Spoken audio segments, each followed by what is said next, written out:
fait grincer des dents tous nos collègues en disant impossible, vous allez mettre au moins 1 an. On l'a fait en 4 mois. Avec GenAI, d'un seul coup, tout le monde est GenAI expert. Ouais. Personne ne comprenait ce qu'on faisait. D'un seul coup, tout le monde comprend ce qu'on fait. Donc on a eu beaucoup ce côté, mais il suffit de faire un prompt. Ouais. Comme on mélange les bons profils, on est capable vraiment d'y arriver. Et là, il y a eu le fameux ChatGPT. Est-ce qu'on remplace toute notre stack par... En tout cas, c'est déjà qu'est-ce qu'on fait avec GenAI. C'est un peu comme un stagiaire ou quelqu'un sorti d'école. Faut la guider. Voilà, il faut la guider. Bonjour à tous et bienvenue dans ce nouvel épisode de AI Impact. Aujourd'hui, j'ai le plaisir de recevoir Antoine Lee, Chief Data Science Officer chez Score. Bonjour Antoine. Bonjour. Ok, avec toi, on va avoir la chance de pouvoir explorer pas mal de choses autour des applications de l'IA dans le domaine de la réassurance. Mais avant de rentrer un peu dans le concret des sujets, est-ce que tu pourrais me dire, déjà bravo pour le parcours et pour ton poste, puisque tu es assez jeune. Est-ce que tu pourrais me dire ce que tu imaginais faire quand tu étais petit ? Alors, rien à voir avec mon métier actuel, mais pour le coup, vraiment rien à voir. Je voulais faire pilote de chasse, donc petit rêve d'enfant. Qui a duré assez longtemps, jusqu'à à peu près mes 22 ans. Et les choses ont fait que j'ai dû changer de parcours pour des raisons médicales. Et voilà, je me suis retrouvé dans la data science et l'actuariat. Ok. Est-ce que tu peux nous expliquer un petit peu ton parcours, ce que tu as fait, les étapes par lesquelles tu es passé pour faire aujourd'hui ce que tu fais ? Oui, bien sûr. Alors, c'est vraiment un cheminement de choses qui sont arrivées un petit peu par hasard. Je pense j'ai toujours été un peu, on va dire, orienté par une certaine curiosité d'apprendre des choses. Donc j'ai commencé par, justement, parce que je voulais faire pilote de chasse, je suis passé par la voie Matub-Maspé, dans l'armée de l'air. Ça c'était pour l'aspect militaire. Mais comme c'était les mêmes classes préparatoires, quand j'ai dû changer en fait d'orientation, c'est comme ça que je me suis retrouvé en fait en passant mes concours, je me suis retrouvé à l'école qui s'appelle l'ENSAE, donc qui est une école d'ingénieurs en statistiques et économiques, qui historiquement en fait a toujours une formation orientée sur la modélisation mathématique appliquée. Donc le fondamental aujourd'hui pour travailler dans l'IA. Donc c'est via cette école en fait que j'ai découvert la modélisation financière dans un premier temps. C'était un petit peu à la mode quand j'étais à l'école. Ouais. C'était souvent on allait à l'ENSAE pour devenir quant, trader. C'était un peu finance de marché quantitative. Les choses ont fait que avec les crises, c'est la crise de 2011, la crise de l'euro, le monde financier n'était pas si propice on va dire au monde du travail. Et à l'ENSAE, je me cherchais un petit peu, pour être tout à fait honnête. C'était pas forcément... je passais du pilote de chasse à des mathématiques appliquées de manière assez avancée. J'ai fait une année de césure. C'est là en fait, que j'ai commencé à découvrir un petit peu à la fois le monde vraiment assurantiel, modélisation qui m'a énormément plu. Et en même temps, on commençait à parler du big data à l'époque. On ne disait pas IA, on disait big data. Et ça m'a un petit peu mis la puce à l'oreille. Et c'est en fait dans ces stages, j'avais fait un stage de 15 mois qui m'a vraiment... Plutôt sur la partie actuariat ou j'ai fait les deux justement. J'avais fait 9 mois en actuariat vraiment brut, modélisation financière très technique, très avancée, très proche du monde du quant. Et ensuite, j'avais fait 5 mois plutôt sur la partie un peu plus manipulation des données, un petit peu modélisation en mode appliqué, mais vraiment avec cet objectif de raconter une histoire avec des données qui était vraiment le prémisse de la data science. Et quand je suis revenu faire ma dernière année à l'ENSAE, c'est à ce moment-là en fait, où le premier master, la première promotion de master est apparue avec vraiment le titre data science. Ouais. Et c'était un peu comme ça que, on va dire, j'ai fait mon choix. Alors, j'étais un peu tiraillé entre les deux. Donc il y a 10 ans à peu près, 2014, 2015, dans ces eaux-là. Exactement. Et il y a 10 ans, et j'ai décidé de faire les deux, en fait, en même temps. Donc de faire à la fois continuer en actuariat, parce que faut savoir que c'est un titre, en fait, il faut passer certains examens pour l'avoir. Et je me dis, c'est dommage d'avoir fait toutes ces formations, et puis bon, ça me paraissait accessible. Et en complément, j'ai assisté à beaucoup de cours du master vision apprentissage de Cachan. Et j'avais fait un master en parallèle à Jussieu, donc Paris 6, justement sur l'aspect plutôt applicatif deep learning. Donc c'était un master informatique qui était vraiment orienté sur l'implémentation des réseaux de neurones, déjà à l'époque. Et qu'à l'époque, parce qu'en fait, il y a 10 ans, c'est marrant, j'ai l'impression d'être vraiment vieux quand je dis ça, mais en fait, il y avait pas autant de frameworks open source. Enfin, en fait, il fallait tout faire soi-même, il fallait tout implémenter, il n'y avait pas TensorFlow, il n'y avait pas PyTorch, il n'y avait pas de ces choses-là. Toute la partie rétropropagation du gradient à coder soi-même. Il fallait quasiment tout faire soi-même, il fallait être très à l'aise dans l'informatique, il n'y avait quasiment rien de disponible sur Windows, c'était que des choses sous Linux. Et donc, voilà, donc je suis sorti du parcours académique en 2015, du coup, avec ce bagage double casquette. Et en fait, j'étais pas satisfait. Donc, j'étais encore très curieux. Je me trouvais un peu frustré de ne pas avoir assez approfondi certaines notions. Donc, c'est là que j'ai décidé de faire une thèse en entreprise. Donc, je suis rentré dans un cabinet de conseil qui s'appelle Milliman, et dans lequel je continue du coup à évoluer dans un monde assurantiel.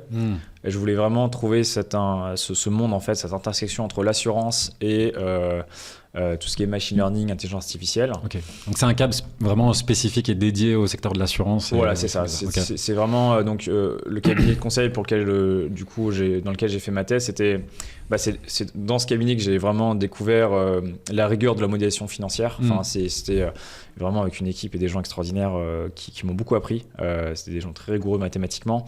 J'avais vraiment l'impression en fait de pouvoir appliquer ce que j'avais appris à l'école. Et ça, c'était assez plaisant. Et donc, je me retrouvais dans un nouveau champ un peu nouveau. Parce que déjà, il fallait poser cette question, qu'est-ce que ça veut dire vraiment faire de l'IA en assurance ? C'était quelque chose, surtout quand on vient du monde assurantiel, actuariel, c'est des gens qui sont très techniques et qui, je me souviens, avant, c'était les actuaires disaient, non mais en fait, c'est juste un nouveau nom pour parler des actuaires, c'est un nom plus sexy. Ça, c'était un peu la partie un peu défensive. Aujourd'hui, je pense que tout le monde serait d'accord pour dire que ce sont deux métiers totalement différents. Même s'il y a des similitudes dans les techniques employées, ça reste des métiers différents. Et donc j'ai fait ma thèse CIFRE du coup dans ce cadre-là. Je dis souvent que c'était une CIFRE un peu difficile. Je dis souvent que c'était plus CIFRE que thèse. Mais globalement, c'est quand même. J'ai eu un environnement. Pourquoi ? Parce qu'en fait, étant dans un cabinet de conseil, on te sollicite pour faire des tâches qui sont opérationnellement importantes pour le CAB et qui ne sont pas nécessairement. En fait, c'est eu en fait de par l'intérêt en fait de la discipline, il y a eu énormément de travaux et je suis quelqu'un de curieux donc ça me passionnait aussi également. Enfin, quand je dis ça, c'est pas au sens péjoratif, c'est qu'il y avait tellement à faire que en fait très vite c'était sur des sujets connexes à la thèse, mais disons que dans la thèse il y a quand même un côté d'approfondissement un peu théorique. Bien sûr. Que je devais du coup faire plutôt en complément. Et c'est aussi pour ça que j'ai beaucoup appris aussi, c'est que double journée. Voilà, c'était très intense. J'ai fait énormément aussi dans ce cadre-là. Du coup, très vite, on se rendait compte que le côté applicatif, c'était vraiment la clé. Donc, j'ai eu un bon épisode de software development. Donc là, vraiment dans le dur. On essaie vraiment d'avoir une approche produit avec l'intersection entre l'assurance et le software en fait. C'est là où vraiment je pense où j'ai le plus appris. Mon master en informatique m'a beaucoup aidé. Et c'est ce qui a aussi fait je pense aujourd'hui que dans ma carrière ça m'a vraiment rajouté cette case de capacité industrialisée tout en comprenant la théorie et le fond des choses. Ouais, c'est ce que j'allais te demander en fait, parce que finalement la force de ton profil c'est que t'as cette triple casquette, donc vraiment assurantiel, actuariat, data science et info.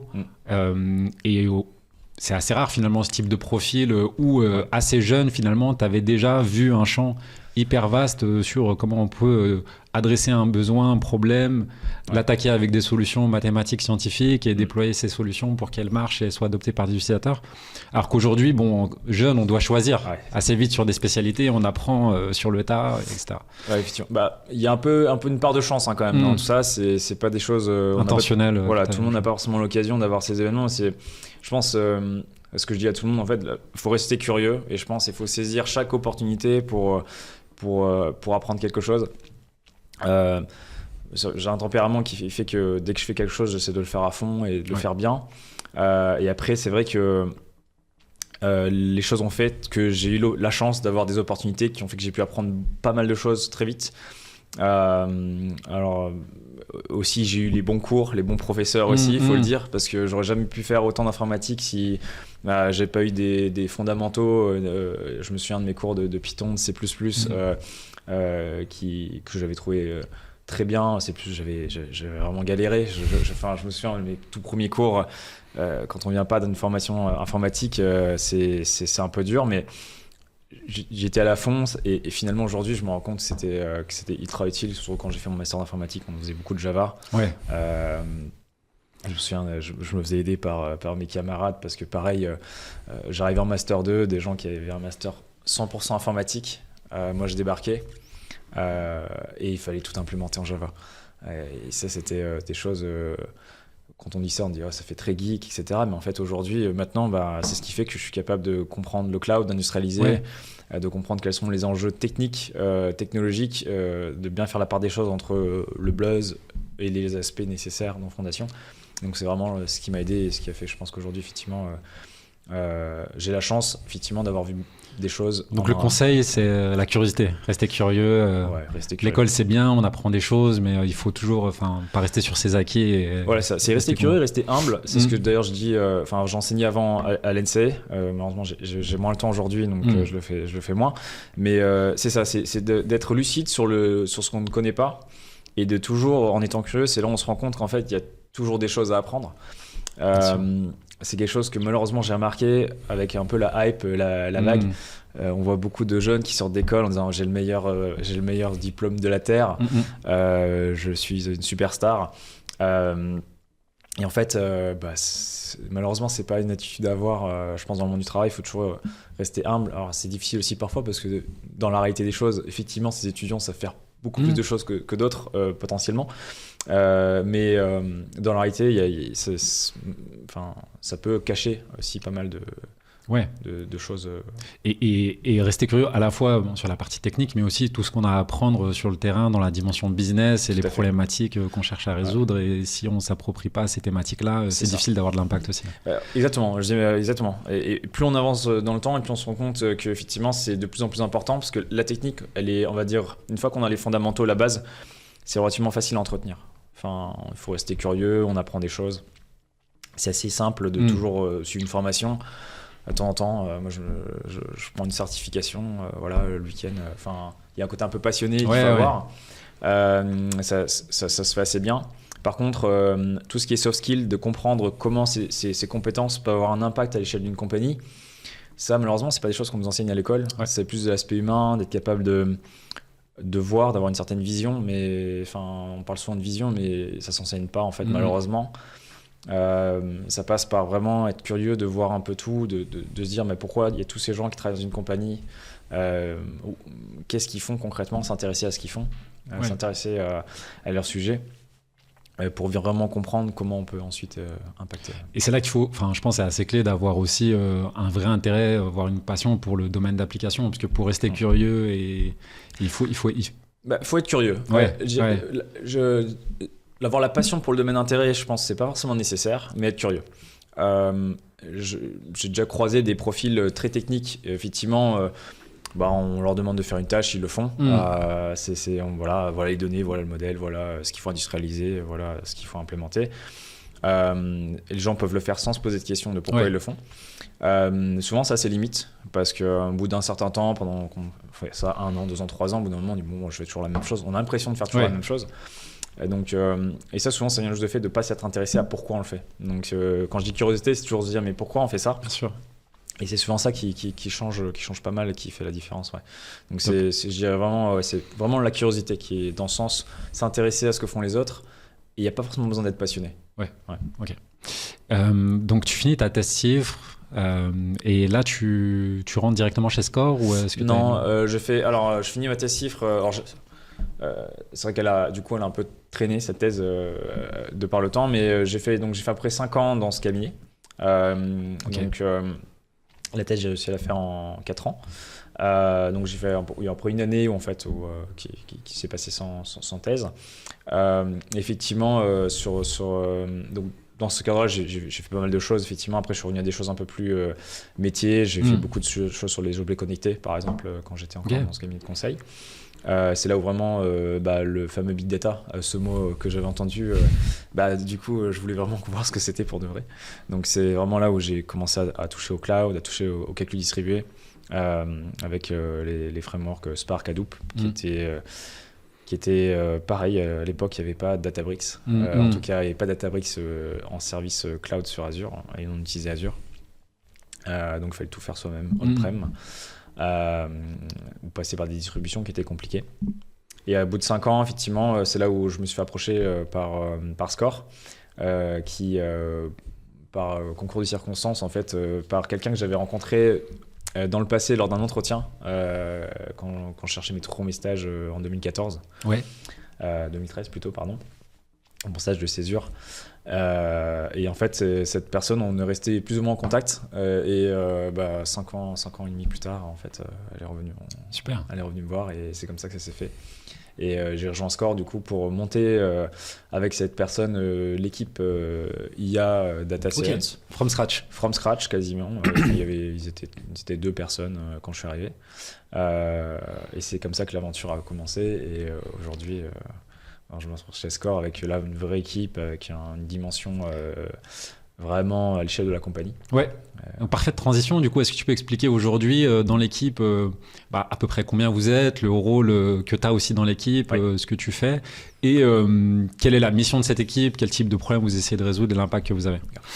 Alors, je fais partie d'un département qu'on appelle chez nous Data and Analytics Office, donc qui est vraiment une équipe transverse à l'échelle du groupe qui va venir supporter la compagnie pour vraiment avoir un maximum d'impact en utilisant la donnée et les analyses et les modèles pour y arriver. Donc c'est une équipe qui globalement à peu près entre 60 et 80 personnes. Enfin, c'est un peu la taille de cette équipe. On va avoir des différentes capacités allant de forcément une dimension plutôt stratégique, être capable de se connecter vraiment au business. Une dimension qui va vraiment être orientée sur la partie vraiment data product au sens data mesh du terme. Donc vraiment être capable d'avoir une vision analytics avec des bons objets de données qu'on va pouvoir mettre à disposition des métiers. Et enfin, une dernière partie qui est le département dans lequel j'appartiens, qui est vraiment focalisé sur l'intelligence artificielle et ce qu'on appelle chez nous Advanced Analytics, qui est être capable de faire l'analytics justement parfois en utilisant des modèles pour mieux comprendre la donnée, avoir différentes vues sur cette donnée et aller vraiment sur des choses assez avancées qui parfois sont à la frontière avec l'actuariat. D'accord. Et vous intervenez en tant que provider de solutions, tu parlais de data IA, pour des business units, ou est-ce que vous aidez, vous équipez des équipes aussi IA qui seraient distribuées dans les différentes business units en soutien ou pour explorer des sujets en amont? C'est une bonne question. Alors, il y a plusieurs modèles effectivement qui avaient été étudiés. Là, on travaille vraiment en collaboration avec les équipes orientées par des axes stratégiques. Donc en fait, on a vraiment réussi à établir à l'échelle de la compagnie vraiment des objectifs de la compagnie dans lequel on a identifié en fait vraiment une forte composante intelligence artificielle ou advanced analytics. Donc en fait, quand je dis ça, ça veut dire qu'en fait on est orienté par la vision et l'objectif dans la boîte. Et ensuite, nous effectivement, on va mettre à disposition nos compétences et forcément les bonnes personnes pour y arriver. Ouais. Donc, on n'est pas forcément en mode prestation de service, c'est-à-dire qu'on n'est pas passif à attendre qu'on dit « Ah, j'ai un besoin, est-ce que vous pouvez m'aider ?» On est vraiment, on a un objectif de la compagnie, on est contributeur et on va mettre les bonnes personnes avec les bonnes compétences qui sont le mieux à même d'y arriver, de délivrer. Forcément, en mettant autour de la table les bonnes personnes qui d'ailleurs ne sont pas nécessairement attachées à l'équipe Data Analytics. C'est vraiment une approche très collaborative, mais qui reconnaît la capacité de chacun à contribuer on va dire à l'ambition principale. Okay. Donc on est plutôt du coup, si je dois donner plutôt un framework, on est plutôt proche du framework un petit peu agile dans le sens où on va se focaliser sur les compétences, créer des dispositifs, des équipes, des squads qui vont être le mieux à même en fait de délivrer et donc on se donne des objectifs trimestriels. Okay. Donc c'est là où c'est quand même assez cadré. On essaie vraiment à chaque fois de délivrer, d'être très orienté par l'industrialisation de ce qu'on fait. Ok. Et les squads que vous créez, du coup, elles sont ad hoc au projet. Elles peuvent intégrer à la fois des gens du département en centrale, mais aussi des équipes que vous adressez. C'est ce qui fait, je pense, le succès aussi des choses, c'est comme on mélange les bons profils, on est capable vraiment d'y arriver. On travaille pas pour quelqu'un. Je dis souvent, on travaille avec des gens. Mais ces squads reflètent vraiment ça. On est dans un environnement où on va avoir effectivement un machine learning engineer avec un data scientist, avec un actuaire, avec quelqu'un qui est vraiment plutôt du business. Ça peut être même avec ce qu'on appelle chez nous des marketing actuaries, donc des gens qui vont vraiment vendre du produit assurantiel. Donc ça peut être vraiment des mix de profils. C'est super intéressant cette approche parce qu'en fait on voit beaucoup depuis 8-10 ans maintenant émerger ce qu'on appelle des data labs avec cet enjeu toujours de centraliser et distribuer, mais où il n'y a pas forcément, que ce soit dans l'un ou l'autre des modèles, cette idée de en fait on reste dans un format un peu client-fournisseur où en fait on va travailler en chambre sur un objet dont on pense qu'il peut avoir de la valeur, mais on ne va pas day one chercher à s'intégrer avec les personnes qui vont être à même de l'adopter et l'utiliser. Et je trouve ça hyper intéressant de dire qu'en fait, par sujet, vous êtes en capacité de monter des squads qui ont une durée de vie liée à cet objet-là, mais qu'on n'est pas en train de sanctuariser en fait la compétence IA au sein d'un pôle qui vit dans sa tour d'ivoire et qui pense avoir les bonnes idées pour tous les sujets. C'est surtout que c'était une question que... dans l'industrie de manière générale, en fait, comme c'est un sujet aussi nouveau, faut le dire. Il y a une part aussi au moment de la Data Lab, cette question s'est posée aussi.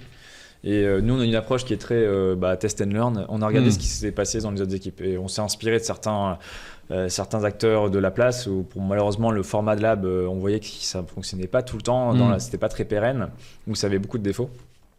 Et alors, la complexité, c'est dans une compagnie, il y a toujours un aspect organisationnel structurel. Bien sûr. Donc, dans tous les cas, il va toujours y avoir un petit peu de côté, il faut mettre des noms, des boîtes, des organigrammes. Je pense qu'il y a aussi une part de mindset qui nous aide beaucoup. En fait, quand on parle de l'agilité, c'est plus qu'un framework, c'est aussi un état d'esprit, je pense. Ce côté être curieux, collaboratif. Qu'est-ce que ça veut dire être collaboratif? C'est aussi être capable d'être constructif. Surtout sur un environnement où en fait, on arrive... il faut le dire, ça fait partie aussi des choses qui sont un petit peu le revers de la médaille. Il y a énormément de buzz, on est vraiment sous le feu des projecteurs avec l'IA aujourd'hui. Enfin, tout le monde parle que de ça, même si on ne sait pas trop pourquoi, mais tout le monde en parle. Il y a beaucoup d'attentes en fait. Et il y a aussi du coup, à l'inverse, parfois on peut donner cette impression de débarquer sur un sujet qui est pas nouveau et comme si d'arriver et dire nous on va résoudre le problème. Ce qui n'est pas vrai en général. Mais par contre, c'est l'image qu'on peut renvoyer indirectement à cause de cet aspect territorial et de dire je crée une équipe, c'est une équipe super magique qui va révolutionner. Et s'il n'y a pas cet état d'esprit dans la compagnie, c'est vrai qu'on peut très vite arriver à ces formats où en fait c'est depuis une tour d'ivoire, les gens ne travaillent pas ensemble, ils délivrent parce qu'ils pensent à tort ou à raison qu'ils vont réussir mieux que les autres à résoudre le problème, sans avoir cette curiosité de dire pourquoi on faisait ça comme ça avant. Et ça c'est un petit peu un piège parce que c'est vrai que ça peut dans un sens donner un petit peu de réticence aux gens de travailler avec nous. Alors, chez Score, je vais être tout à fait honnête, c'est très mineur ce comportement. Je pense que les gens sont bienveillants et ont compris qu'on allait dans la même direction. Je pense que ça nous aide beaucoup d'avoir cet aspect des orientations stratégiques de compagnie. On parle pas, c'est pas forcément une orientation IA, c'est pour la compagnie. Tout le monde se sent, je pense, plus naturellement embarqué. Mais je sais qu'il y a d'autres équipes dans d'autres secteurs, dans d'autres compagnies où malheureusement, ils ont ces sujets de friction et de guerre territoriale aussi, tout simplement, il faut le dire. Et tu disais qu'en fait, cette équipe, vous l'avez construite from scratch. Moi, ça m'intéresse beaucoup de savoir comment vous avez réfléchi à la structuration de l'équipe, c'est-à-dire les premiers profils. Est-ce qu'on prend des data scientists, des machine learning engineers, etc. Et sur quel sujet on va les mobiliser, comment évaluer la pertinence des sujets, les prioriser, etc. C'est la question éternelle. Quand je suis arrivé chez Score, déjà... je sortais un petit peu de cet environnement très développement que j'avais dans l'expérience passée. Donc moi, j'ai ce parti pris d'être toujours production driven. Donc c'est vraiment être capable d'industrialiser ce qu'on fait. Donc quand on a monté l'équipe Data Science, c'était là pour le coup, quand je regardais un petit peu les profils qui étaient étiquetés Data Scientist, je vais schématiser un petit peu, stigmatiser la chose, mais c'était souvent quelqu'un qui sait faire un petit notebook, faire une petite étude et puis... on a fait un modèle, on a pris des données et ça s'est arrêté là. Malheureusement, c'est, je veux dire, 90% des data scientists. Quand je suis arrivé, je disais non, moi je veux des data scientists, mais des gens qui savent mettre en production. Donc, c'était la première question déjà de se dire quelles compétences on voulait. Donc, c'était la première étape. Dire, certes, on va utiliser le mot data science parce que c'était le mot en vigueur il y a 5 ans. Mais en fait, qu'est-ce qu'on mettait derrière? Et donc, pour distinguer justement cette distinction avec le notebook data scientist, si je peux l'appeler comme ça, nous, on appelle ça des core data scientists. Donc, c'est qu'on acceptait que la data science, elle est potentiellement, il peut y en avoir un peu partout dans toute la compagnie.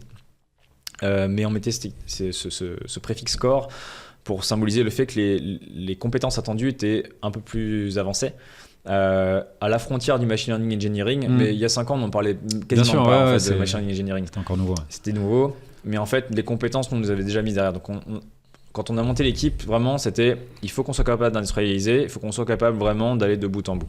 Donc, on disait, on n'avait pas non plus beaucoup de ressources. On n'est pas non plus, on est certes une société cotée, etc., mais on n'est pas non plus, on n'a pas une équipe de 150 000 personnes. Je disais tout à l'heure, on est entre 60 et 80 pour tout le département, et vraiment, data science, machine learning, engineering, on est 20. Ok. Donc, ça donne un peu une échelle, un ordre de grandeur. Et quand on a monté l'équipe, moi je suis arrivé, on était 0 quasiment. Plus exactement, il y avait un data scientist avec moi. Donc on était 2. Donc tous les profils qu'on choisissait, du coup forcément, il fallait qu'il y ait le plus de, un peu les moutons à 5 pattes. Ouais. Et on a pris le temps de les chercher et les trouver. Donc c'était vraiment c'était l'orientation parce qu'on voulait vraiment être production driven. Okay. Donc du coup c'était vraiment un choix de le faire, d'être patient, de trouver un petit peu des profils à haut potentiel. Donc la personne complète on la trouve jamais. Par contre on était vraiment ciblé sur cette personne, est-ce qu'elle est capable, si on la met face à des expériences, est-ce qu'elle est capable d'apprendre, est-ce qu'elle est curieuse? Donc on revient sur ses qualités. Forcément il faut avoir un fondamental de basique. Enfin, si quelqu'un ne sait pas programmer, ne comprend pas les modèles, ça va être très difficile de l'amener sur des sujets avancés. Mais on cherchait vraiment des profils qui étaient capables de prendre un problème, une page blanche, de se reposer les bonnes questions, et de dire comment on le fait de manière la plus efficace et de ne pas forcément appliquer, on va dire, systématiquement des codes qu'on leur a donnés à l'école. Donc c'est ça qu'on cherchait comme profil. Et de ne pas s'arrêter au fait d'avoir, on va dire, produit des résultats, mais d'avoir démontré qu'on a une solution qui est viable. Qui est viable et déployable. Qui est viable, qui va dans le temps. Qui peut être monitoré, testé. Voilà, donc c'était vraiment ça qu'on recherchait et on a eu raison, je pense, parce que sur les premières années, ça nous a permis, pour le deuxième point de la question, ce qui était de comment on choisissait du coup nos projets et comment on voulait vraiment démontrer notre capacité, forcément on allait chercher les choses avec le plus gros impact, qui avaient nécessairement aussi une certaine complexité. Et c'est pour ça qu'il nous fallait des profils de ce type-là. On a quelques exemples. Je me souviens quand on est arrivé, justement sur l'industrialisation, ça aussi, de manière collective, on a aussi énormément contribué à la progression de la modernisation de notre système informatique. Donc on a la chance d'utiliser le cloud, un cloud Microsoft chez nous, donc on a un peu plus accès à des technologies nouvelles. Mais son bon usage quand même était quelque chose à faire. Et je me souviens, on avait développé un modèle de sélection de risque à l'époque, et on avait dit, nous on pense qu'on peut en faire une API industrialisable en 3 mois. Okay. Et je me souviens que ça fait grincer des dents tous nos collègues en disant impossible, vous allez mettre au moins 1 an. Et on l'a fait effectivement, on l'a fait en 4 mois, donc 1 mois de plus, mais on l'a fait. Et aujourd'hui, ça tourne toujours. C'est l'une des API qui a le plus de requêtes. Et c'était nos premiers, entre guillemets, faits d'armes pour imposer un petit peu cette crédibilité. Mais ça nous a beaucoup aidé sur la suite. Parce que vous aviez aussi l'autonomie de le faire. Parce que ce qu'on peut... c'est une chose de pouvoir développer une API, mais sur des sujets, je ne sais pas, d'infra ou DevOps, où vous devez déporter éventuellement la responsabilité à d'autres équipes qui peuvent être en charge de d'autres périmètres et qui ne sont pas forcément... incentivé par vous mettre en haut de la pile. Comment vous avez géré c'est là où je pense quand je suis arrivé mes compétences m'ont aidé, c'est-à-dire que j'ai pu parler facilement en fait aux compétences, identifier déjà qui étaient les bonnes personnes, parce que quand on ne connaît pas comment fonctionne l'industrialisation, c'est vrai que on peut se faire un petit peu balader d'une personne en personne et on ne sait jamais à qui s'adresser. Donc moi, je savais exactement à qui parler, j'avais les bons termes. Je dis, je veux la personne qui est capable de m'aider sur ce domaine.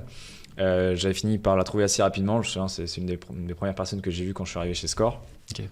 Et j'ai pu lui expliquer vraiment ce que je souhaitais faire, lui montrer aussi que j'étais prêt à respecter aussi toutes les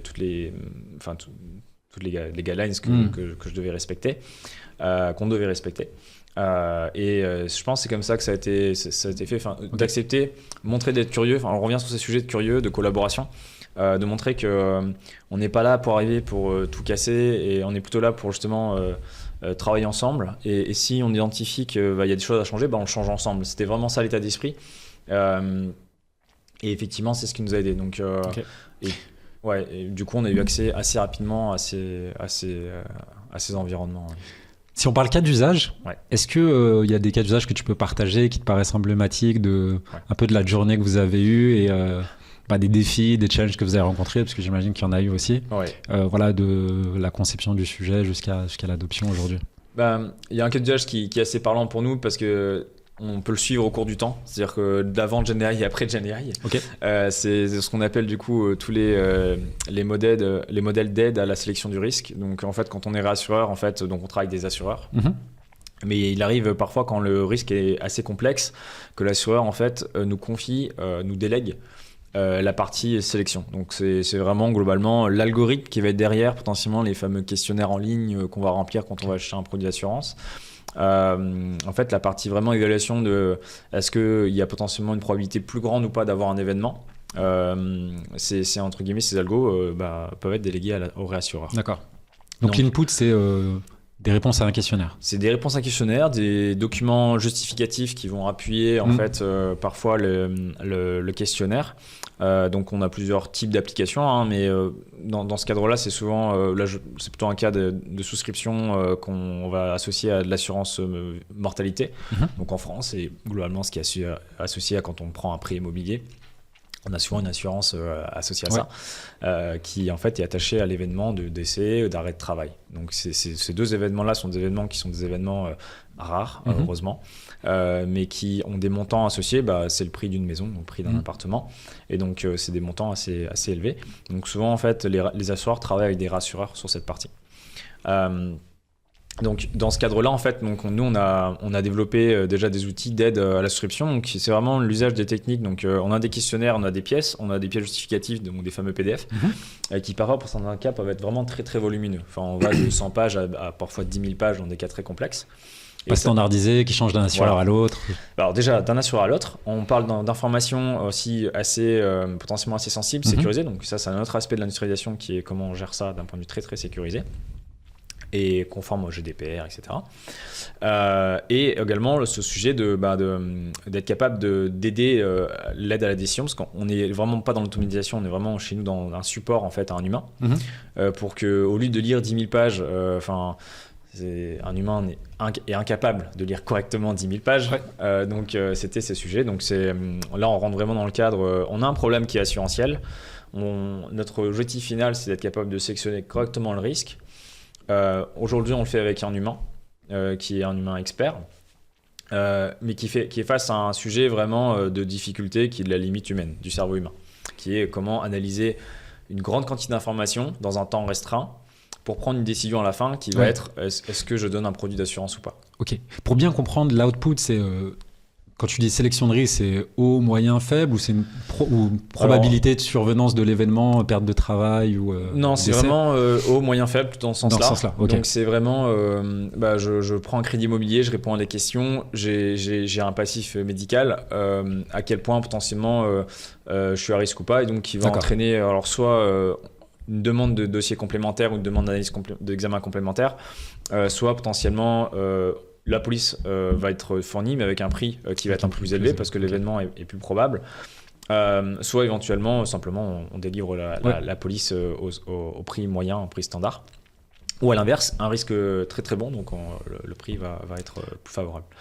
Très clair. Donc c'est un sujet data science hyper complet parce que tu as à la fois en fait de la donnée historique, structurée, j'imagine, de survenance des événements, et en même temps du matériel non structuré, de justificatif d'information où on doit extraire du signal en plus des réponses aux questions. C'est ça. Et en fait, du coup, quand on prend ça, on peut le décomposer en différentes briques, différentes étapes. Il y a effectivement la matière finale, c'est d'être capable de lier ça vraiment au risque en tant que tel. Donc ça, c'est vraiment de la partie actuarielle qui ne change pas. Ça reste de la modélisation actuarielle qui est fait très bien d'ailleurs depuis des années. La seule chose qu'on va venir changer, c'est les dimensions qu'on va fournir à ces modèles actuariels. Et ces dimensions, on va les chercher comment? Justement dans l'information non structurée qui n'est pas structurée aujourd'hui. Et en fait, elle n'est pas structurée, il y a vraiment l'humain entre deux qui va lire et qui va juste dire c'est comme ça que je mets le modèle, c'est comme ça que je fais. Donc en fait, c'est globalement, si je résume, c'est comment je convertis ces fameuses 100 000 pages, 10 000 pages en quelque chose de structuré qui va pouvoir être utilisé ensuite pour le modèle actuariel qui est derrière. Donc c'est vraiment ça, c'est là où on rentre dans ce côté, on essaie d'être au plus proche d'une causalité, donc on va essayer de capturer un maximum d'informations au sens de facteurs en fait, pour essayer de comprendre le lien entre un risque et un facteur. Ok. Donc, et tout ça c'est fait end-to-end, c'est-à-dire l'extraction d'informations qui vont servir d'input au modèle, mais qui sont dans des documents. Est-ce que tout ça c'est fait de façon... Tu vois, dans la pipeline, step by step, j'extrais les informations, j'input le modèle, je sors ma prédiction, c'est haut, c'est bas, c'est moyen, ou est-ce qu'il y a des étapes de validation humaine? Alors nous, c'est toujours human in the loop, donc toujours l'humain en contrôle de tout ce qui est fait. Donc on a des différentes étapes. Okay. Il y a une étape qui est vraiment extraction d'informations, aide à l'analyse du dossier. Donc là, c'est vraiment des choses très opérationnelles. Voilà, je lis un document en moyenne en 1h30. Grâce en fait, à des analyses préfaites, en fait, on va être capable de trier l'information, de la résumer, d'attirer l'attention sur certaines zones. Donc là, on va vraiment être sur des techniques d'OCR, NLP. C'est là où du coup, je vais arriver gentiment sur GenAI. Mais historiquement, c'est vraiment ça. On fait vraiment ça pour extraire l'information. Donc il y a une première complexité, c'est déjà quelles sont les informations que je veux structurer, quelles sont les informations que je veux détecter. Et là, on rentre déjà dans l'expertise métier. Parce que quand on analyse des informations, il faut savoir que même si c'est de l'information d'une certaine typologie, donc qui sont liées à de la santé ou pas, en fait, on ne va pas le lire comme un médecin. On ne va pas regarder ça. Ce qui intéresse un statisticien, c'est une occurrence des vêtements. Et en fait, par exemple, l'information personnelle, on l'ignore totalement, on n'en a pas besoin. Pour faire donc, il y a ce côté, qu'est-ce que je dois regarder? Quand avant, avant GenAI, on utilisait des modèles plutôt de Name Entity Recognition, des modèles de NLP allant du plus simple au plus complexe, qu'à l'époque était déjà sur les Transformers avec BERT, des choses comme ça. Donc ça, c'est une complexité d'industrialisation forte et de labellisation. Il y avait un gros sujet de comment obtenir de la donnée de qualité, parce que quand on manipule des documents non structurés et qu'on fait ce type de modèle, il fallait lire ces fameuses 10 000 pages, aller vraiment détecter de position de caractère 10 à caractère 45, j'ai l'information qui m'intéresse, aller labelliser d'une certaine manière. Le contexte, c'est celui-ci. Les modèles étaient très limités en contexte, parce que quand on donnait 10 000 pages à un modèle, c'était pas possible. Il fallait tout couper. Le problème, c'est que nous, c'est une information où tout était corrélé. Donc là, on rentre dans la complexité de j'ai un problème, comment je le craque? Sans même parler de le post-processing. C'est une chose d'extraire l'information, mais elle n'est jamais normalisée de la même façon. Faut ensuite, sans parler même de la difficulté de l'océrisation, déjà qui est de convertir en texte. C'est déjà un gros sujet. Alors nous, on a vite compris que c'était pas juste de l'OCR, c'était aussi ce qu'on appelle du layout, donc comprendre visuellement comment les éléments sont organisés. Donc ça, c'est un sujet vraiment des frontières R&D, frontières opérationnelles. Et donc ça, on a commencé cette chose-là en 2021. Donc on avait vraiment commencé à faire des travaux préliminaires quand je suis arrivé dès la première année, en 2020. Mais il y avait le Covid qui nous a beaucoup pris de temps, parce que du coup, on a été sollicité pour cette partie-là, en termes de modélisation.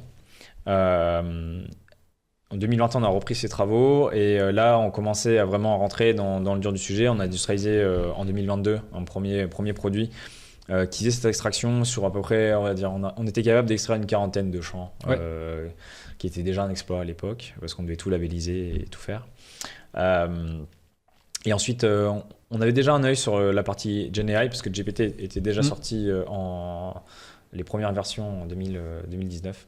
Et je me souviens, on avait testé GPT-3 à l'époque, c'était en 2000, je crois que c'était 2022, 2023. Non, je 2022. 2022, ouais. Et là, il y a eu le fameux ChatGPT, le fameux qui est sorti. Et donc là, tout de suite, du jour au lendemain, ça a été mais est-ce qu'on fait ça Est-ce qu'on remplace toute notre stack par... En tout cas, c'est déjà qu'est-ce qu'on fait avec GenAI. Donc il y avait, sans se poser la question de déjà est-ce qu'on arrivait à l'avoir de manière sécurisée, parce que tout ce qu'on faisait précédemment c'était on-prem. Ça tu l'as pas évoqué, mais effectivement les modèles BERT, etc., vous les avez entraînés et même à l'inférence c'est déployé sur vos serveurs. Donc c'était avec la complexité que ça avait de gérer une scalabilité automatique en fonction du volume, parce qu'un document, je disais, peut faire jusqu'à 10 000 pages, mais on peut en recevoir d'un seul coup 50 à faire en espace d'une dizaine de minutes. D'accord. Donc il y avait des temps de processing qui étaient importants, il fallait qu'on assure ça. Donc c'est un gros sujet, c'est là où vraiment on a commencé à structurer les ML engineering. C'est vraiment à ce moment-là on se dit là il nous faut vraiment des gens qui comprennent les modèles, qui savent les optimiser, qui savent les structurer sur le cloud. Donc GenAI est arrivé, effectivement c'est là on s'est dit ok, ça change un peu la donne quand même. On va beaucoup plus vite, c'est-à-dire qu'on passe moins de temps pour arriver à des performances à peu près équivalentes. Alors certes, quand on a des modèles fine-tunés, très granulaires, on a des performances qui peuvent quasi être 100%, parce qu'on est vraiment sur quelque chose limite surentraîné, bien approfondi. Là, on se dit ok, on perd un petit peu, mais par contre, plutôt que de faire une quarantaine de champs, on peut en faire beaucoup plus. On a une scalabilité qui est beaucoup plus grande. Et surtout, on a une complexité de maintenance beaucoup plus faible. Donc là, c'est là où on rentre dans le côté, est-ce que je prends de l'open source ou est-ce que j'accepte de prendre ce qu'on appelle du close source, je crois maintenant, ou semi-open source. C'est-à-dire qu'en fait, on accepte qu'un modèle... L'open weight, Voilà, on le consomme, il est à notre disposition, on comprend comment il fonctionne, en tant que data scientist en tout cas, on comprend. Mais on accepte que la maintenance, la mise à jour et l'apprentissage, c'est du pré-entraînement et on consomme tel quel. Et nous, on se focalise plutôt sur des chain of thought, ce qu'on appelle chez nous du refinement. C'est plutôt vraiment comment on va calibrer les instructions qu'on donne à ce modèle pour en faire quelque chose de pertinent. Ce qui est assez smart parce qu'en fait, peut-être l'écueil qui aurait pu être l'écueil ou peut-être l'orgueil qui aurait pu driver l'idée de dire, en fait... on a déjà nos données d'entraînement, on a nos documents, on a nos sorties, on a les positions dans ces documents. On va fine-tuner un modèle open weight pour être encore plus performant et driver. Et en fait, vous avez été assez smart pour pas commencer là-dessus. Disons qu'on a eu le courage de se dire, regardons les éléments rationnels. Comme on l'a déjà fait, regardons l'état des lieux. Regardons ce qui marche pas. Regardons ce qu'on sait faire. Oui, on peut le faire, mais regardons vraiment ce que ça implique. Et ça nous a beaucoup aidé, le fait d'avoir commencé en 2021. En fait, on a pu regarder le coût réel de l'infrastructure, le coût réel du temps passé à labelliser, à modéliser, et puis de regarder des performances surtout concrètes. Et du coup, on a pu rejouer ces performances avec GenAI. Et c'est là, en fait, on a dit, ok, en fait, déjà testons le plus simple. Donc on a eu cette approche test and learn, on se dit si on voit que effectivement c'est vraiment en dessous des performances, ok, on pourra regarder de le faire nous-mêmes. Disons qu'il fallait accepter par contre de mettre entre guillemets à la poubelle ou de mettre de côté les modèles qu'on avait déjà fait et qu'on avait investi. C'est surtout ça, je pense, effectivement, le côté et je sais qu'il y a des compagnies sur le même sujet qui sont encore avec leur modèle parce qu'elles veulent pas les lâcher, elles ont tellement investi dedans, des millions. Elles se retrouvent un peu bloquées.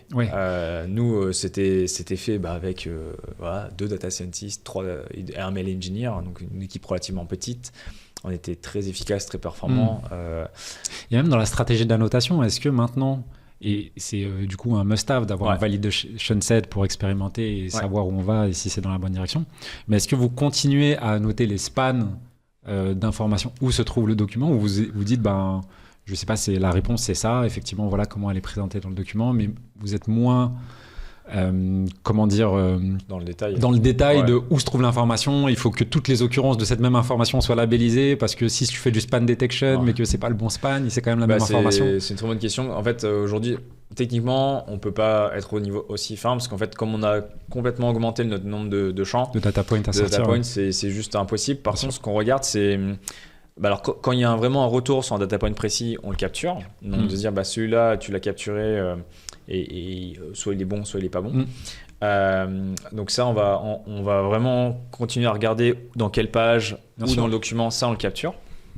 Ça fait partie aussi des sujets de transparence, de maîtrise de l'humain. Il y a besoin d'explicabilité pour besoin de savoir ça. Utilisateur. Après, nous, dans les faits, ce qu'on va faire, c'est on va pas forcément regarder dans le détail chaque data point, mais on va se regarder l'impact sur la décision finale. Donc, c'est est-ce qu'on prend toujours globalement, ce qui nous intéresse, c'est est-ce qu'on fait toujours notre métier de la même manière, si ce n'est mieux, avec ce qu'on fournit que sans.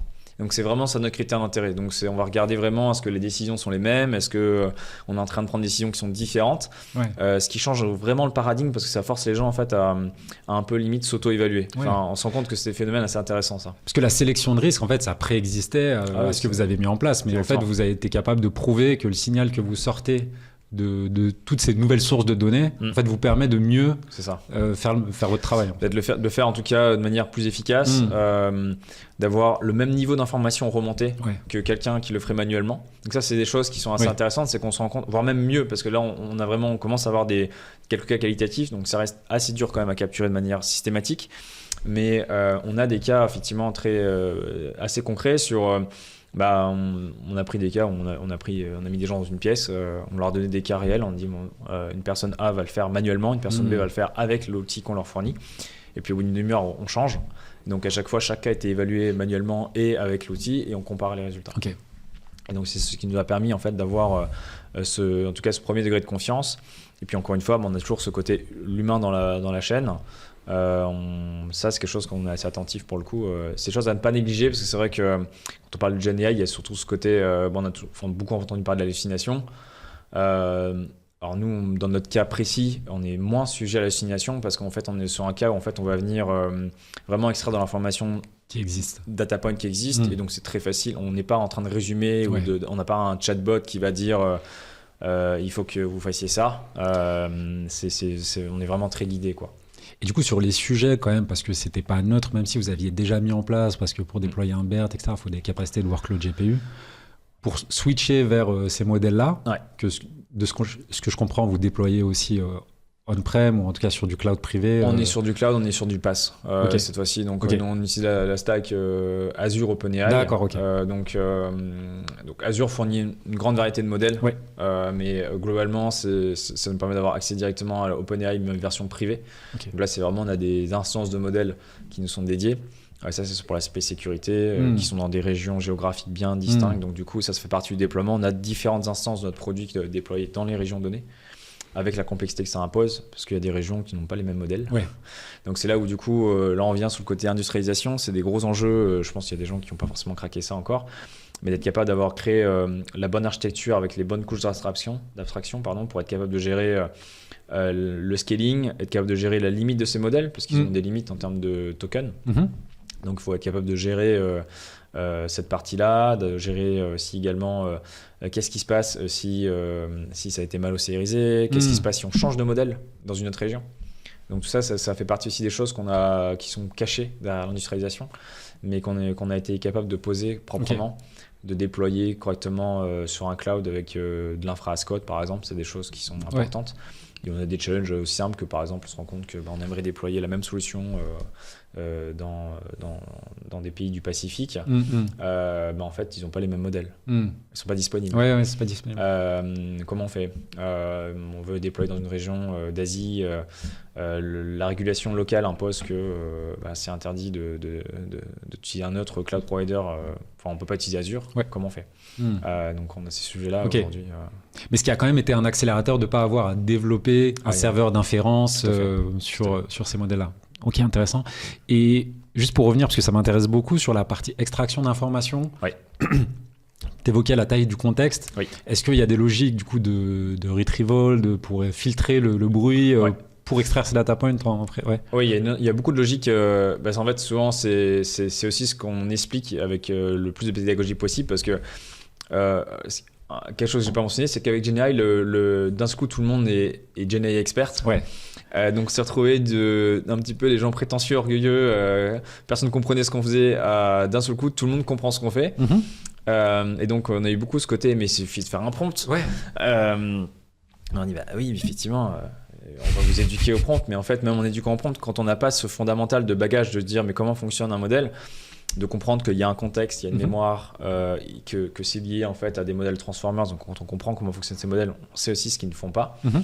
effectivement, le contexte devient très important et ça nous amène à tout le travail qu'on fait nous avec le modèle d'IA génératif. Finalement, c'est pas le prompt le plus important. Alors bien sûr, il joue une dimension particulière dans la définition et la recherche d'informations, mais c'est comment on arrive à cette information. Et donc, on a beaucoup de logique de recherche d'information et j'utilise souvent la métaphore d'une encyclopédie. C'est quand on recherche une information, imaginons qu'on ne connaît pas un sujet, mais on nous donne l'encyclopédie qui contient l'information. On va pas lire toute l'encyclopédie pour ensuite se poser une question. On va souvent décomposer notre raisonnement. On va regarder la table des matières qui va nous amener un chapitre. Et dans le chapitre, on va regarder potentiellement les paragraphes, les titres des paragraphes. Enfin, c'est un peu cette logique en fait qu'on réplique avec nos chaînes de pensée. Et c'est là où il y a le plus gros travail. C'est là où vraiment on doit comprendre le métier, s'asseoir avec des gens qui ont la connaissance pour leur dire ok, dans la vraie vie, vous faites quoi? Et c'est assez marrant parce que c'est là où on se rend compte aussi que tous les humains sont différents et il n'y a personne qui fait de la même chose. Et donc, c'est vraiment là, c'est le côté curiosité qui fait aussi qu'on va réussir à trouver des techniques assez originales pour maximiser en fait la robustesse du résultat. Tout en également maximisant la pertinence pour un métier. De savoir que c'est tout bête. Nous, on a par exemple un critère qui est assez marrant et assez facile à comprendre. Parfois, on doit détecter si quelqu'un est fumeur ou non fumeur. Question simple, oui, non. En fait, dans les faits, c'est bien plus complexe que ça parce qu'en fait, on va poser des questions sur la consommation occasionnelle ou pas de cigarettes, de tabac, est-ce que les gens vapotent ou pas. Et en fait, donc ça, c'est l'élément de base. Et en fait, on se rend compte que pour une personne donnée, fumer une cigarette par an, c'est être fumeur. Pour une autre personne, fumer une cigarette, il faut que ce soit pendant 3 ans pour pas être fumeur ou fumeur. Et donc en fait, c'est parce qu'on amène ça sur la table avec un rationnel qu'on se retrouve avec ces débats en fait, et on se rend compte finalement poser une simple question, êtes-vous fumeur ou pas, c'est pas ça la vraie question. Ça répond pas à la question. Il faudrait, donc c'est là où on a dû la détailler existe-t-il une preuve par exemple de consommation de cigarettes, et si oui, combien de cigarettes, sur quelle unité de temps.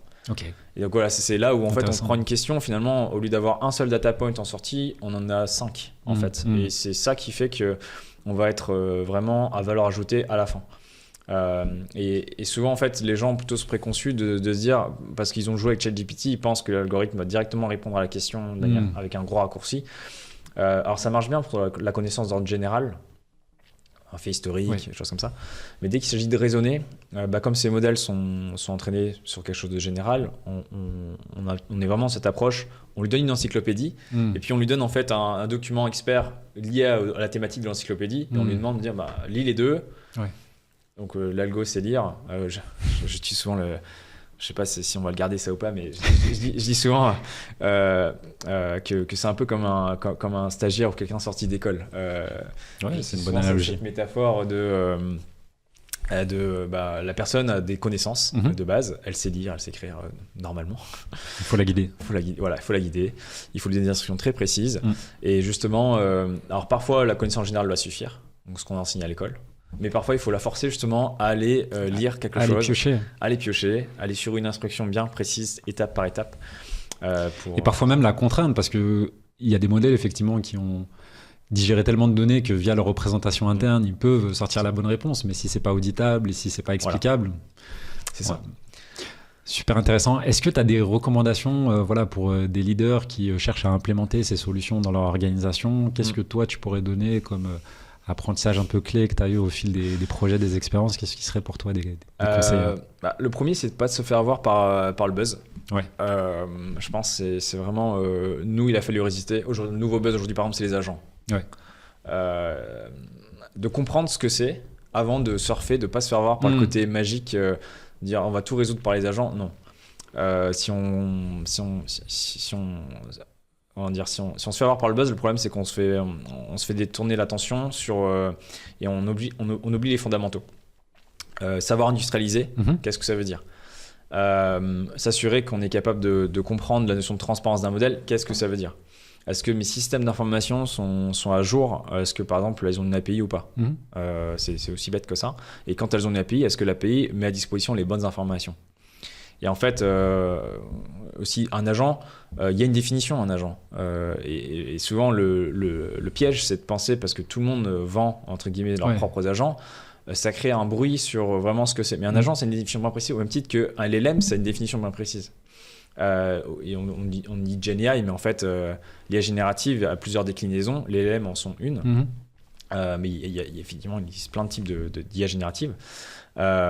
C'est là où du coup l'expertise a un rôle, c'est là où comprendre ce qu'on fait c'est important, mais le conseil c'est ne pas oublier les fondations, ne pas oublier les fondamentaux, et je pense même que c'est une condition nécessaire pour réussir à vraiment avoir une success story, quelque chose qui vraiment n'est pas juste un buzz. Il n'y a pas de raccourci. En fait, c'est un peu ça. Il n'y a pas de magie. Je dis toujours, l'IA, c'est pas magique. Il n'y a pas de magie. Il faut pas oublier que c'est pas de l'intelligence artificielle générale. C'est des choses on peut vraiment l'expliquer avec des concepts très simples. La technique fondamentale de ces fameux gros modèles, elle n'est pas nouvelle. C'est la même technique qui a été développée déjà il y a plus de 60 ans maintenant. Il y a maintenant 70 ans. C'est le même concept, c'est exactement la même technique, il n'y a rien de nouveau. Pourquoi est-ce qu'aujourd'hui on serait capable de faire d'un seul coup différent ou pas? C'est cette question qu'il faut se poser. Et comprendre vraiment effectivement où sont les raccourcis. Au même exemple qu'on a pu bien comprendre comment industrialiser l'intelligence artificielle parce qu'on avait compris comment industrialiser tout court des modèles. Et on arrive à comprendre vraiment la différence, et je pense que ça nous a beaucoup aidé. C'était un peu le sens de ma remarque, il n'y a pas de raccourci, c'est que en fait, le fait d'avoir essuyé les plats sur du ML traditionnel et d'avoir construit en fait, un cadre d'expérimentation robuste, des pipelines pour tester, déployer, monitorer vos solutions, c'est des choses, vous bénéficiez aujourd'hui de tout ce que vous avez construit. Et même si demain vous devez construire des agents, en fait, ça s'appuiera sur des building blocks qui préexistent. Et c'est pas tout mettre à la poubelle pour dire... Après, je dis pas que les agents, c'est pas une matérialité concrète. Je suis convaincu que, on est assez confiant par exemple pour dire qu'on sera prêt à avoir des choses agentiques dans 3 à 6 mois. Mais c'est parce qu'on sait aussi qu'on a bien posé les fondations et que nos systèmes d'information seront suffisamment prêts pour y arriver. Mais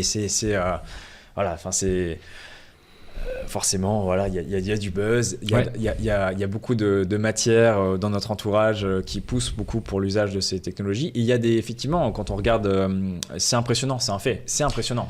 Et la pression, j'imagine, du management et du top management même, parce qu'il y a cette idée de FOMO, de rater la vague, et si tout le monde parle des mots-clés, et qu'au COMEX, on dit, bon alors, l'IA, les agents, c'est pour quand? Il y a aussi cette pression, j'imagine, qui doit redescendre, et c'est important, du coup, cette pédagogie de pouvoir dire qu'il y a des étapes qu'il ne faut pas brûler. C'est là la difficulté, c'est d'être audible et d'être suffisamment clair et explicite dans notre approche, parce que sinon, et c'est ce qui explique souvent ces fameuses vagues il y a la hype, puis ça redescend. C'est qu'en fait, c'est souvent ça la réalité des choses, c'est que tout le monde en parle, mais quand il s'agit de faire... personne ne sait pas. Les gens savent faire des POC, ils savent faire des proof of concept, ils savent démontrer, effectivement c'est impressionnant, c'est waouh, c'est fait waouh. C'est d'ailleurs ce que je disais récemment au hackathon, oui, en 48 heures les gens ont réussi à faire des choses impressionnantes. Par contre, l'industrialiser, c'est autre chose.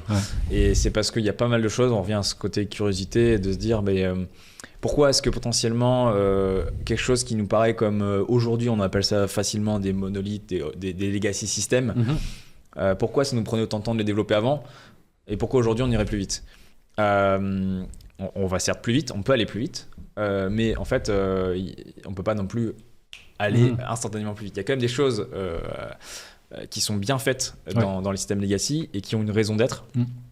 Je pense tout ce qui est monitoring, auditabilité, disaster recovery, être capable de scaler, être capable de restaurer en fait une information ou d'être sécurisé, simplement. C'est des choses en fait qui peuvent prendre un peu de temps surtout quand on maîtrise pas. Et ça, c'est des choses par exemple qui expliquent, c'est les fondamentaux. Merci Antoine, on arrive sur la fin de l'échange. J'aurais peut-être 2 questions pour toi avant de clôturer. Est-ce qu'il y a t'as un parcours vraiment inspirant et encore bravo. Est-ce que tu as des recommandations d'habitudes, de choses que tu fais et qui te paraissent contribuer à ton succès dans ton job et que tu pourrais partager? Au-delà d'être curieux. au-delà des curiosités, c'est vrai que On va je dis toujours beaucoup- l'avoir je dis bien beaucoup compris. ça. Je dirais de pas forcément avoir d'a priori, de se remettre en cause assez régulièrement. Ce qui n'est pas toujours simple, parce que c'est vrai que parfois on est un peu embarqué on dit j'ai réussi à faire ci, j'ai réussi à faire ça, se remettre en cause et du coup accepter, être à l'écoute de la confrontation, enfin des choses qui nous paraissent contre-intuitives ou de toujours douter, de toujours être capable de se dire est-ce qu'il y a du vrai, est-ce qu'il y a du faux, enfin, de remettre en cause, c'est assez important. Et le deuxième point, je dirais quelque chose que ça j'ai vraiment encore plus fait avec Score, de l'aspect international, c'est la côté un peu diversité qui aide du coup aussi à cette confrontation. L'aspect multiculturel aide énormément aussi à ça, de s'ouvrir à d'autres cultures, que ce soit un autre pays, une autre manière de penser.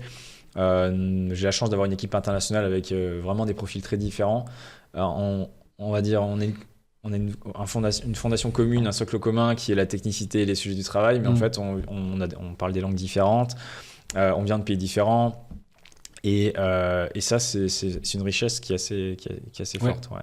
Je pense que c'est une chance qu'on a dans nos équipes d'avoir des profils différents pour le coup. Mais ça, c'est quelque chose que je recommanderais, c'est de... L'excellence dans l'humilité, savoir... Alors voilà, en tout cas d'essayer. Parce que c'est, encore une fois, l'humilité, c'est, même si on y pense, c'est l'image qu'on renvoie n'est pas toujours l'image d'humilité. Et c'est justement grâce à la diversité qu'on arrive à être capable de dire à son collègue bon là tu parais un peu arrogant, on va essayer de changer ça, ou être capable de simplement d'avoir le courage de dire je pense que je suis pas d'accord et d'expliquer pourquoi. C'est ce qui fait aussi que moi c'est ce que je recherche aussi quand je dis les gens de mon équipe, je dis si vous pensez si j'ai tort vous me le dites, et c'est comme ça que j'espère en tout cas tu t'infuses cette bonne pratique. J'essaie d'être exemplaire. Et je m'inspire des autres aussi, j'apprends énormément des gens qui m'entourent. Et c'est aussi pour ça que je suis resté chez Score, c'est sur l'environnement. Donc c'est un autre conseil que je donne, c'est pour un premier boulot, s'il y a des plus jeunes qui nous écoutent, c'est de chercher les gens avec qui on veut travailler, plutôt que de travailler pour quelqu'un ou pour quelque chose. Bon, ça peut être aussi une motivation, mais c'est ma conviction personnelle que c'est pas forcément quelque chose de long terme. 100% d'accord. Dernière question, est-ce qu'il y a un livre, un film, une ressource que tu aimerais partager, que tu aurais vu ces 6 derniers mois et qui t'a marqué? J'ai vu la question et j'ai dit c'était dur à répondre. C'est plutôt une série que j'ai regardée il n'y a pas très longtemps, qui m'a beaucoup marqué de par le contexte politique actuel. C'est Years on Years, une série britannique. D'accord. Qui est une fiction qui parle de ce que le monde serait devenu si Trump avait été réélu en 2018. D'accord. Intéressant. Je recommande vraiment cette série parce qu'elle est vraiment elle est assez fascinante. Donc en fait on suit l'évolution du monde au travers d'une famille britannique où chaque personne de la famille en fait nous permet d'avoir une vision de la société différente. Donc il y a l'aspect technologique, il y a l'aspect vraiment économique, il y a vraiment de tout. Et ça va jusqu'en 2040, quelque chose comme ça. Donc très actuel suite aux événements récents. C'est très très réaliste. Et pour le coup, là, pour ceux qui aiment le côté prédictif, IA, je recommande parce qu'en fait, je trouve ça assez impressionnant parce qu'il y a une certaine lucidité sur l'environnement. Et vraiment, je la recommande vraiment parce qu'elle est assez fascinante pour ça. Ça me fascine autant que lorsque j'avais regardé le film. Je crois que c'est Contagion sur la pandémie Covid. C'est un peu du même type. Quelque chose qui a été fait avant un événement historique, des événements historiques qu'on connaît et qui ont. En tout cas, ça c'est une fiction, faut le dire. Mais par contre, ça met en avant des événements et moi ça m'a beaucoup troublé parce que c'est vraiment une bonne interprétation du monde. Je regarderai. Merci Antoine pour ton temps. C'était passionnant. Bon, merci à toi. Au revoir.